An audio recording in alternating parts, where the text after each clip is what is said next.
Hello and thank you for joining us. We are your home, your headquarters for Decision 2022 as Missouri gets ready to decide which elected officials and which political newcomers will appear on the general election ballot. August 2nd is when polls close, early voting already beginning. We're joined now by our political analyst, Anita Manion, to help us preview the hot races across Missouri, but especially in St. Louis and the surrounding areas. It's good to have you. Good to be here. Thanks. We are in the process of reaching out to many of these different campaigns, so we hope to bring to you, the viewers and the voters, a bit of a preview from the candidates in their own words on the issues. But before we do, we thought it would be good to check in with you and get your perspective on what issues and what angles we should be watching for. As we listen to these candidates' responses, what are you listening to? Let's start with the U.S. Senate. The big race. The big race. Roy Blunt is retiring after a long time in Senate Republican leadership. And Josh Hawley will be the senior senator from Missouri. But lining up to replace Senator Blunt are Eric Greitens, the former governor, Eric Schmitt, the attorney general, Vicky Hartzler, a congresswoman, and a number of other candidates. We'll try to touch on some of those. There's like 20 names, but those are the three leading in the polls, the three contenders. Do you see any emerging trends late in the game on the polling side? And how do you evaluate that race?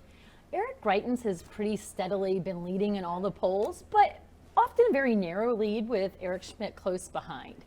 And what we've seen in these later days is that a number of different groups and individuals are really sort of coming out against Eric Greitens in this run up to the primary election. And so we've seen groups put out ads with allegations from his ex-wife and other things, because a lot of members of the Republican establishment, including, it seems, Mitch McConnell, aren't really excited for Eric Greitens to be the GOP nominee for this race. Right, and there have been a lot of ads you mentioned about the explosive allegations of abuse in that custody battle. The court just recently deciding to remove TV cameras from the courtroom. They initially had allowed them in. There's a question over whether or not he will be deposed or have to testify under oath before the August 2nd primary. We don't even know that at the time that we're having this discussion. I imagine that's a topic that the campaign wants to avoid. Yeah, up to this point, you know, the two women who have made allegations of him, including his ex-wife, have made these allegations under oath. And thus far, we have not seen Eric Greitens sort of respond under oath. He's done that in the media. He's done that, you know, via Twitter, but those aren't ways where you are legally culpable for your answers. So I think a lot of voters would be interested in that. And I think that's what, you know, the Republican Party is nervous about, what could come out between now and the general election. Are Eric Greitens and Eric Schmitt, as you look at their ads and their rhetoric on the campaign trail, do you think they're fighting for very much the same voters? I do. I think they both, you know, take sort of some of that fiery Trump rhetoric and those same voters. So it's that, you know, for Eric Greitens, some of the rhetoric's a little stronger with his rhino video and some other approaches, but you know, Schmitt has used his office as Attorney General to really take stands against things like China, against masking and vaccine mandates and other things that are really aligned with that same voting bloc. Yeah, Eric Schmitt, the Attorney General, has filed lawsuits against China, against school districts, against recently the FBI for trying to enforce gun policies and look and see where guns might be flowing throughout the state of Missouri. Jack Danforth, a longtime senator from Missouri, has backed a third-party candidate. He's not on the primary ballot, but he's basically saying, hey, I used to have that job of Attorney General, and Eric Schmitt is not doing the job he's elected to do. That's Jack Danforth in his own words. That's this lane where Vicky Hartzler, a congresswoman, can kind of maybe make the case that she's on the job in Congress, she's doing the work. Does she have a shot here? I think she does. A lot of people have thought, you know, maybe the two Erics will be battling out during this early part of the primary, and that Vicky Hartzler could be the quiet, steady, dark horse that ends up taking this race. She has got the endorsement of Josh Hawley. It's no secret that there's no love lost between Eric Greitens and Josh Hawley. And so for a number of reasons, Vicky Hartzler, at least in tone, comes across as more moderate, if not in policy. She's also the first one, and for a while the only one, in this race who said if Eric Greitens got the nomination, she would not support him.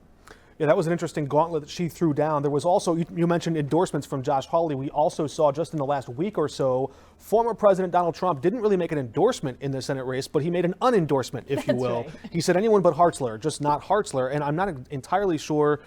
Her policies, her votes have been very aligned with the president's policies.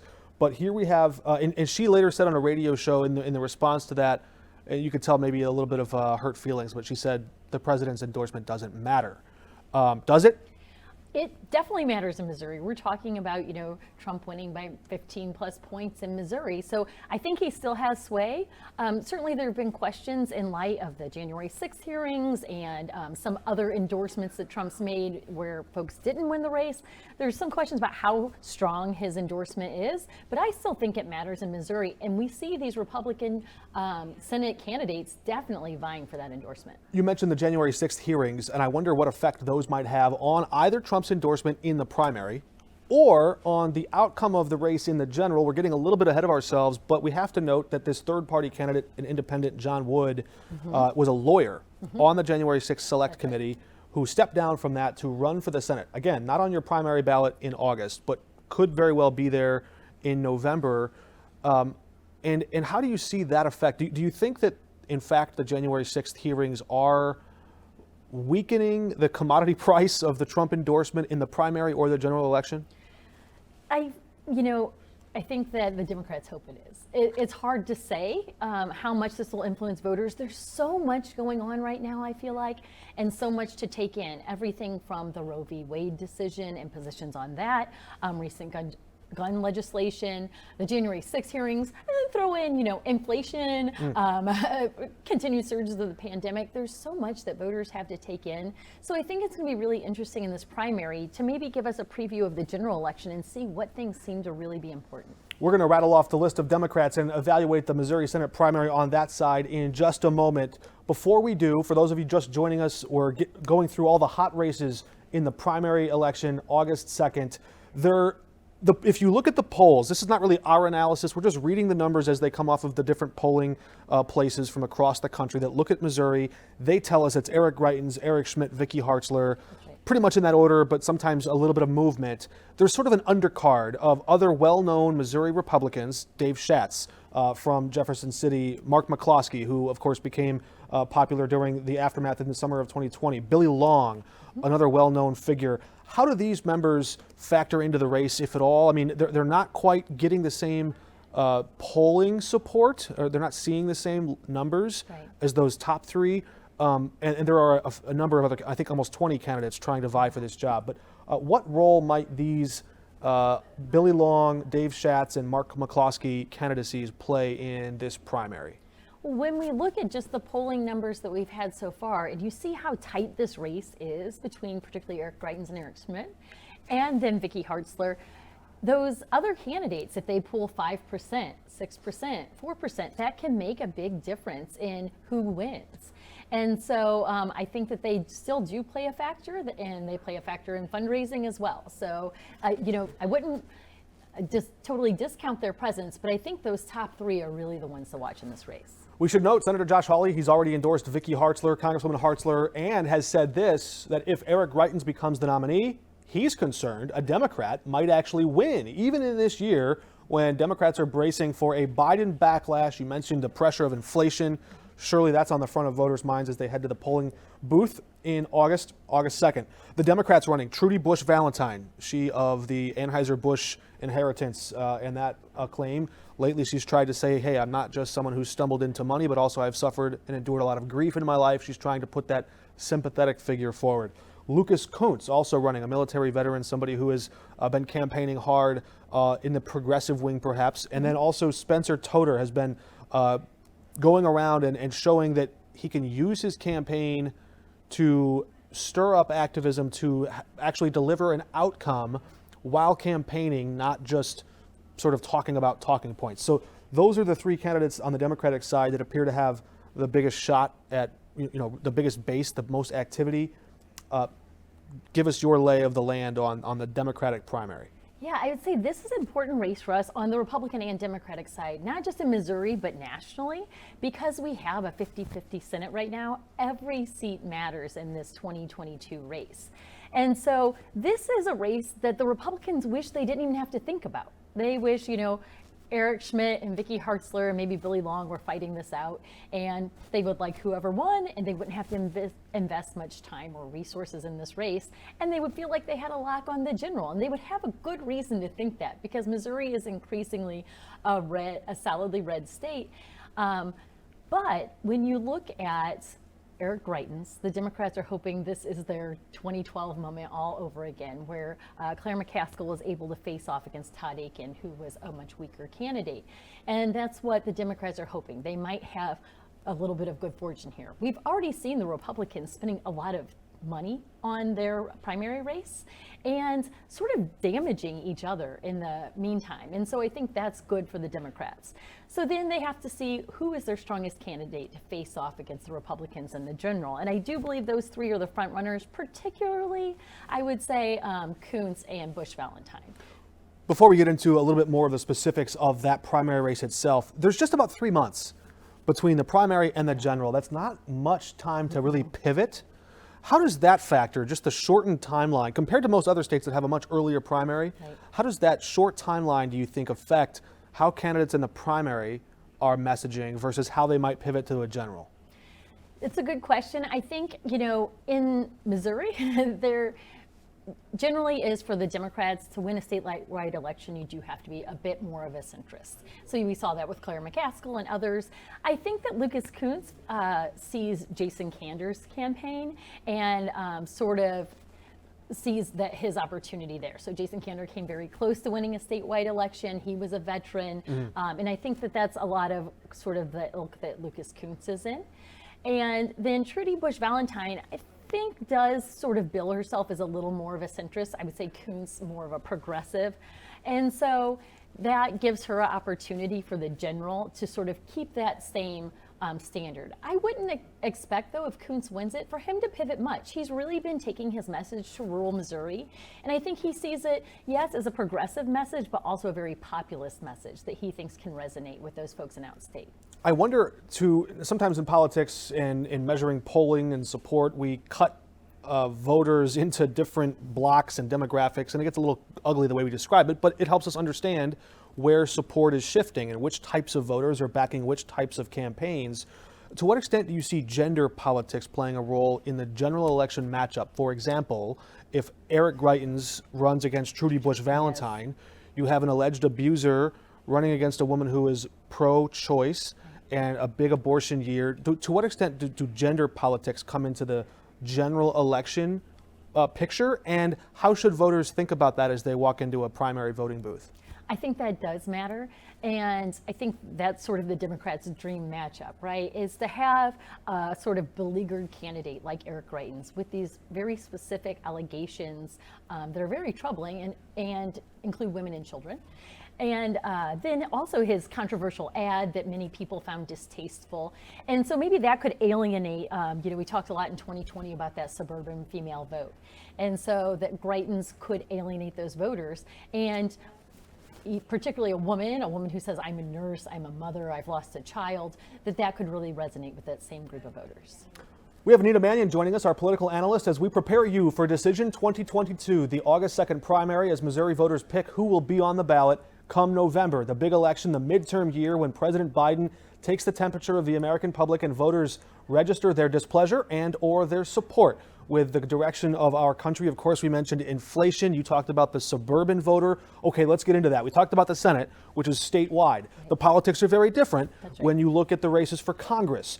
The race closest to our viewing area and to the studios where we're taping this segment, of course, is Missouri 1. This is a seat formerly held by Lacey Clay. Then Cori Bush came and swept him from power and won that race in a primary battle. Again, most people expect, I think it's fair to say, the Democrat that wins this primary will represent the Missouri 1st District in Congress. The race is now between the incumbent Cori Bush, the challenger Steve Roberts. Again, we have some explosive allegations in this race. How do you set the table here?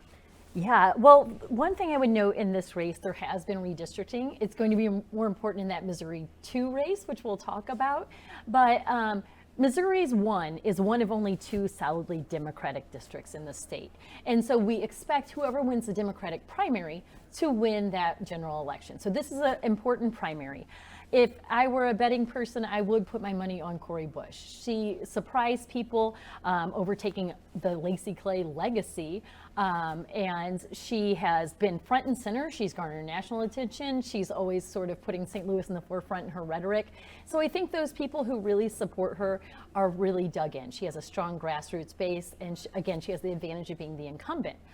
Also, her challenger, while he sort of is more in that Lacey Clay ilk, that little bit more moderate, a little bit more maybe Establishment Democrat. That's right. And I think he's hoping that he can appeal to some of the older voters, particularly more North City voters, African American voters, that same block that Lacey Clay relied on. But we saw it didn't work for Lacey Clay, and he was sort of a beloved figure. Now we have Roberts, who has some problematic allegations of his own. The politics of 2020 and politics of 2022 have shades of similarities, but there are some stark differences. We've seen the surge in crime since 2020 and 2022. Some of that is cooling off a bit in the statistics, but even still, the Roberts campaign really wants to make an issue out of Cori Bush's defund the police rhetoric. Right. And there's also, I think that they feel a little bit comfortable about the way the demographics have shifted in this new district. There are more Jewish voters in this new first district, and so foreign policy comes into play.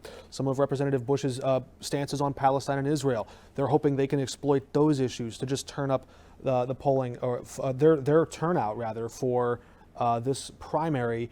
Would Steve Roberts stand a better chance against Cori Bush in a general election where turnout is just higher overall than he does in a primary where it's all about party building and the strength of your organization? I think that's right.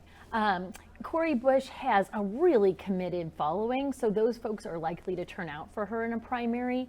And then again, she does her very progressive politics and sort of her unwillingness to bend on certain issues. Steve Roberts has really highlighted that, and I know I live in District 1, and I got a mailer from him that he tried to connect himself to Biden in a year where Biden has pretty bad popularity, but he was trying to say, like, I am a moderate, I'm going to get things done, and Cori Bush is a bomb thrower, right?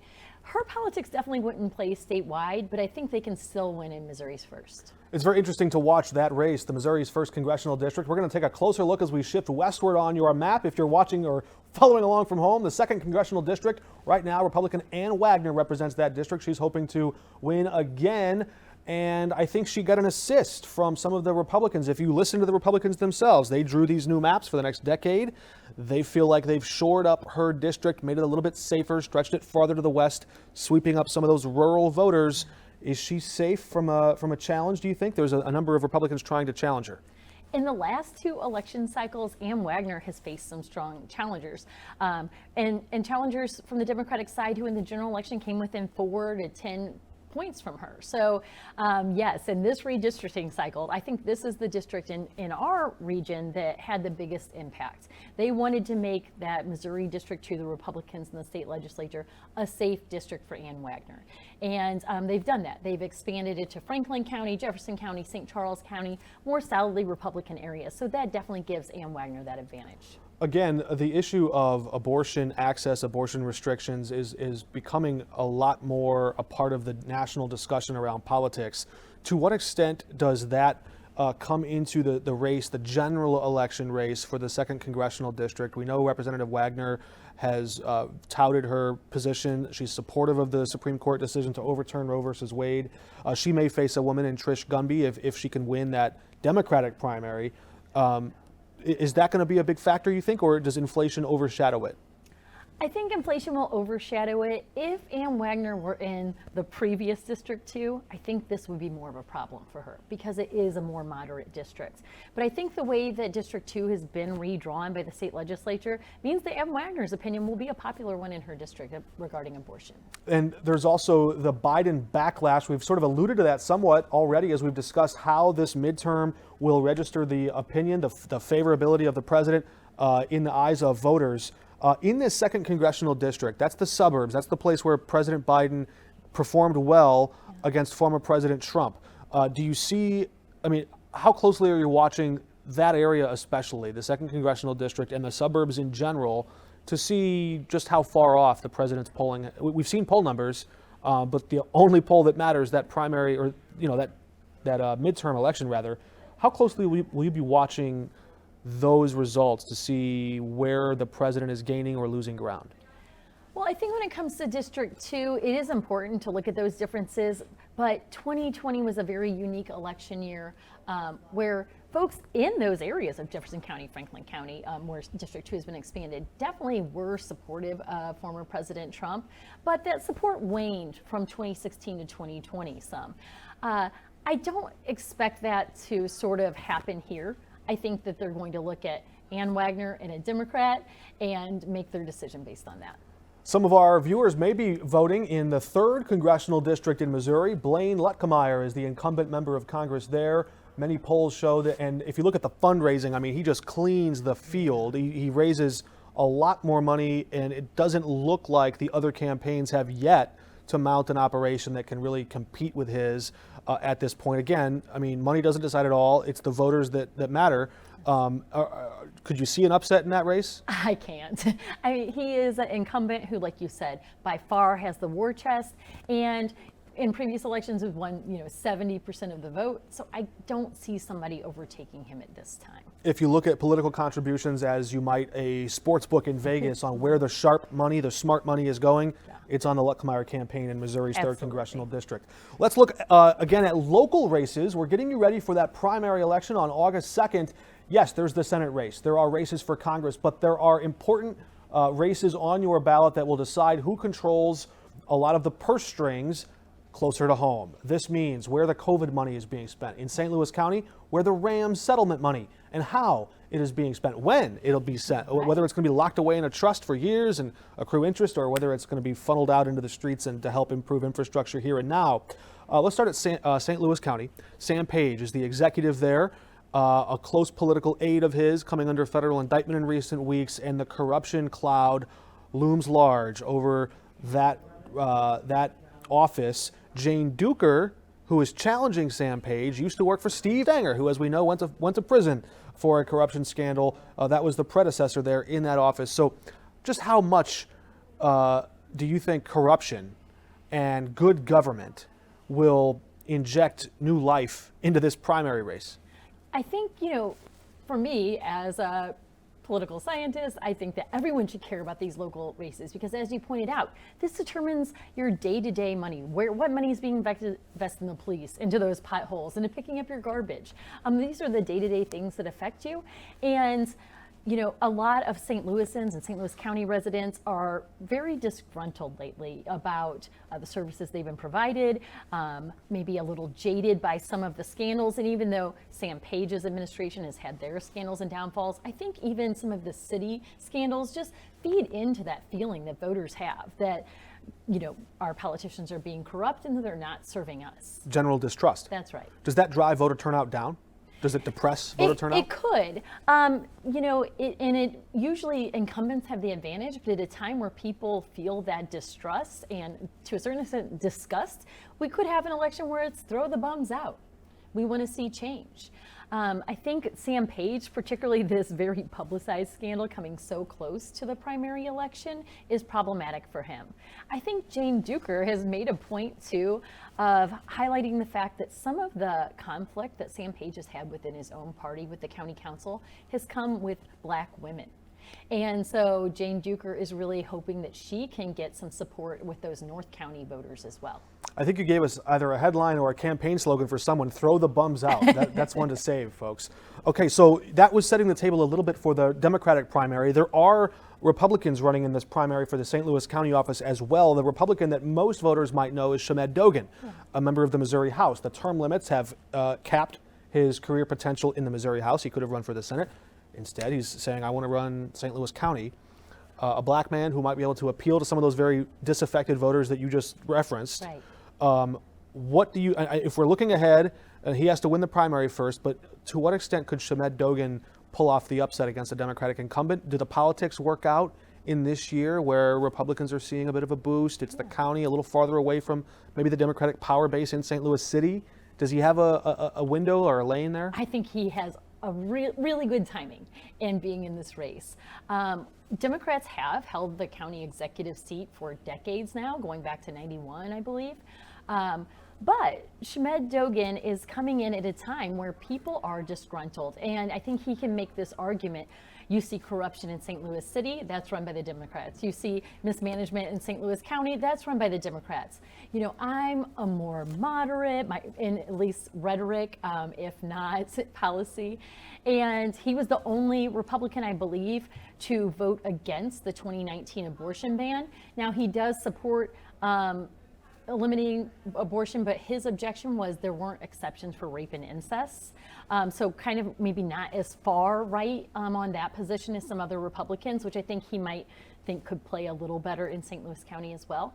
And this is a year where people are generally, you know, dissatisfied with the way things are going, whether it's inflation or roads or policing or crime, all of these issues. He might just be capturing a bunch of those different loose ends at the right time. As you mentioned, there's also the January 6th effect, the Trump effect in the suburbs in St. Louis County. He has distanced himself, even as a Republican, from Donald Trump, especially since January 6th, and has been critical in his closing moments on the floor of the Missouri House. He gave really an impassioned speech about removing and extricating ourselves from the polarizing corners of politics that we've all entrenched ourselves in, and says we got to find a way back to the middle. So Shamed Dogan, someone to keep your eye on, especially in November's election, should he survive that primary.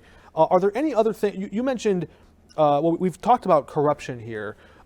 Crime is also an issue that we know is on the minds of people in the city of St. Louis. Is it also something, we've seen the operation at the jail and the detention center be just a little bit sloppy, if I can use a term. I mean, there's a lot of headlines there. There's a lot of, I think, obstacles in figuring out what's actually going on in the way that's being managed. To what extent is crime and the operation of the jails and the security of the jails going to be an issue at the polls, you think? Well, this is something that Jane Duker is really trying to capitalize on, because she argues that not only could crime be an issue for St. Louis County voters because of the county, but that, you know, our tax dollars in the county go to fund the zoo and other things in St. Louis City, and that if people from the county go to the city, they should also feel safe going there. And so she talks a lot about her endorsement from the police, that she understands how these things work, and, you know, tries to highlight what she thinks is Sam Page's mismanagement of that. So certainly I think that she's trying to make crime an issue in this race. Again, if you're just joining us, you will be able to hear from each of these candidates in their own words. We've given them the opportunity to weigh in with our video voter guide and tell you how they will use the power that the voters give them on immediate issues, pressing issues at those offices, and we hope to hear from each of these candidates. We've given them that opportunity. Let's pick up and move even farther west into St. Charles County, where there is an executive race there. For the Republican side, it was going to be a more interesting race. We saw Senator Bob Onder, who really made a big stink about how these maps were going to be drawn, all the way down almost to the last minute, the stroke of midnight, if you will. And all of the stars were lining up for him to run for county executive in St. Charles County against Steve Ellman, and then he suddenly drops out. What do you make of that? I know. I have been so curious about this. If we could only be a fly on the wall to know exactly what happened behind the scenes there. He cited family issues. Everyone cites family issues, right? Even if you're caught being inappropriate in your office, you cite family issues when you resign. So he cited family issues, and we'll defer to that. But yeah, he was such an outspoken member of our state legislature this year, and really taking strong stands on things and making a name for him, and cared about redistricting for a number of reasons, including, you know, wanting St. Charles County to be together for him to be county executive, sort of in that District 3. But that last minute dropout makes this a much easier race for Ellman. Like, he pretty much got a lock on it. It looks like it. There is A.C. Dienoff, who's running several races challenging him, but it looks like the support, looks like the incumbency, the power of the incumbency may hold on there. We're not aware of any Democrats running for office there. All right, if you're still with us, that means you're a bona fide political nerd. You're one of us. Thanks for watching this all the way through. We want to shift from some of the local races like county executive, who will run the whole show, and get into some of the state house races. We just wouldn't have enough time to go through each and every one of the House and Senate districts, but there is one interesting district in the Senate where there's a number of incumbents. These are elected officials now and one former who are all jumping into this really interesting race, the 22nd Senate District. Jeff Roorda is trying to make a political comeback. He's working with the police unions, former Democrat turned Republican. He'd be facing Mary Elizabeth Coleman, who is a Republican, who won national acclaim and headlines for her stances against abortion, and two other incumbents, members of the House, all of them, Dan Schall, Shane Roden, running here. Man, I mean, just take your pick. I know. This is going to be a really hot race for Republicans. And, when it comes to the primary election, there are several, starting with the Senate, the Republican Senate primary, and then all the way down to these, state House and state Senate races.